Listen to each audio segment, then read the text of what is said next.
GM. Today's lesson, talk about momentum. How to gain momentum back once you've achieved a goal and you feel like you're starting to get lazy. So this is important. And it's actually probably it's not a drawback about setting goals. Setting goals makes everybody better.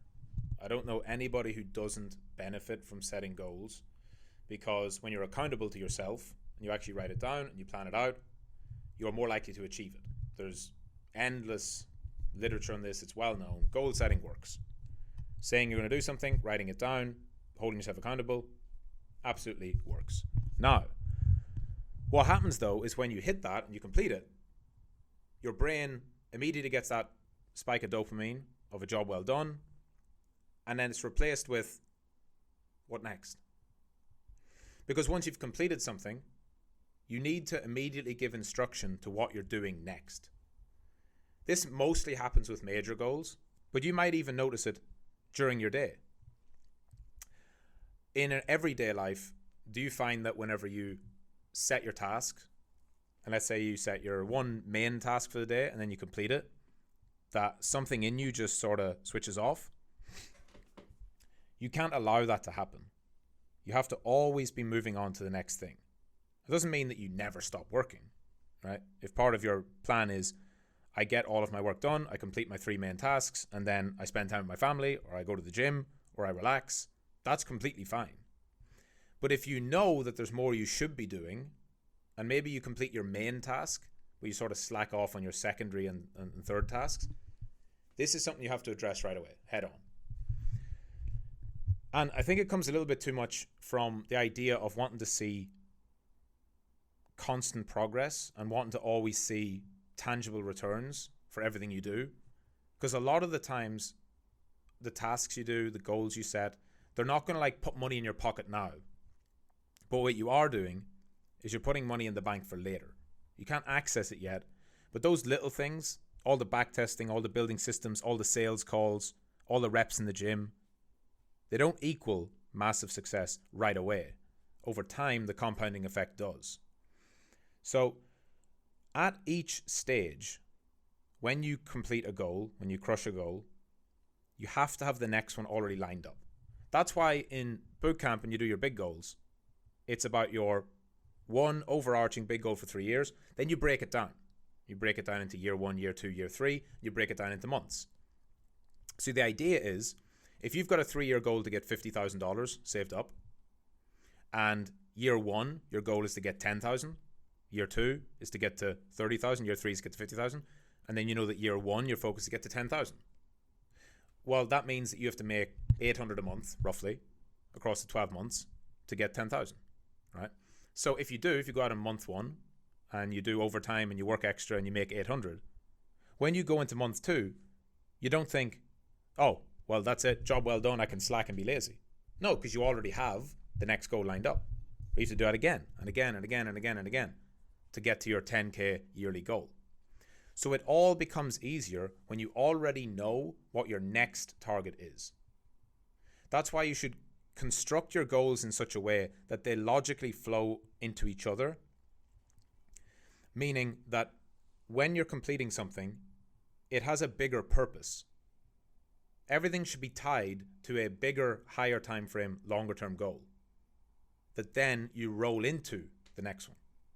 And if it's major financial goals, and this is kind of why people do it, even if you're not driven by purely money, money's a great way of keeping score and keeping you on the right path of productivity. You might not want for material things, but if you've got $1 million, think of how much you can do for yourself, your family, helping others, your community. It doesn't have to be buy Lambos and fucking Rolexes, right? You can do great things. You can have freedom. You can live wherever you want. You can travel. You can move to a different country. You know, there's so much more you can do with that. But in terms of actually keeping you on track, it's good to have this higher number, higher time frame thing in mind, so that when you hit like a massive goal, let's say you hit 100,000, which maybe you thought throughout your life, holy, if I just had 100,000, I'd be set, I'd be so good, I'd be so happy to have it. But if you still have 1 million as your big target. When you hit 100,000, you'll feel great. You'll get that positive reward of dopamine, but you'll be like, all right, let's go on to the next one. Now I have to get to 2, to 4, to 5, to 6, and all the way to 1 million. And it's not about whether you want it or need it, exactly that amount. It's that every person needs a mountain to climb.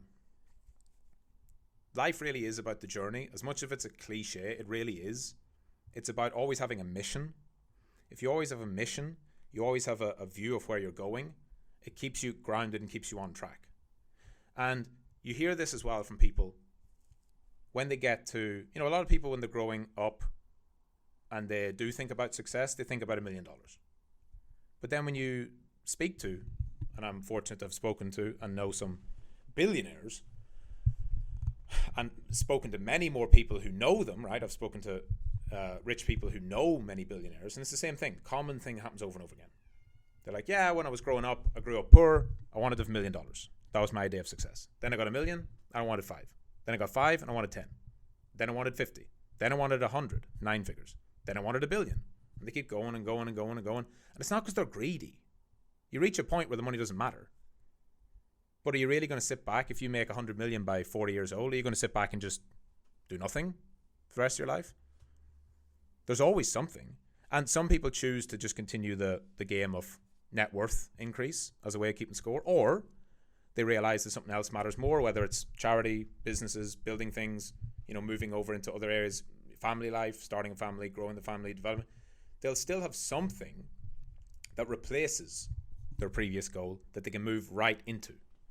So if you feel that you gain momentum when you're chasing something, and then when you achieve it, you lose it, whether it's in a day-by-day basis with your daily tasks, or whether it's your higher time frame big stuff, it's because you need to know what you're doing next. And it all just comes from planning.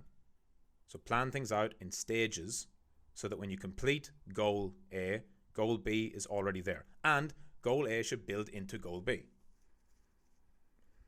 Right? Really simple. Like if you're starting off to become a profitable trader, the first thing you need to do is complete your 100 back tests. That's your big goal for bootcamp in white belt, right? Do your 100 back tests. But right away you go into blue belt and you've got a new goal. That's your live trades. And then when you go into purple belt, you go into the next stage. And you'll see how bootcamp automatically does this by building your next goals and targets on for you. And you take the same approach. Where do you want to be? Reverse engineer it, work backwards, and make sure that each goal you're targeting builds onto the next one.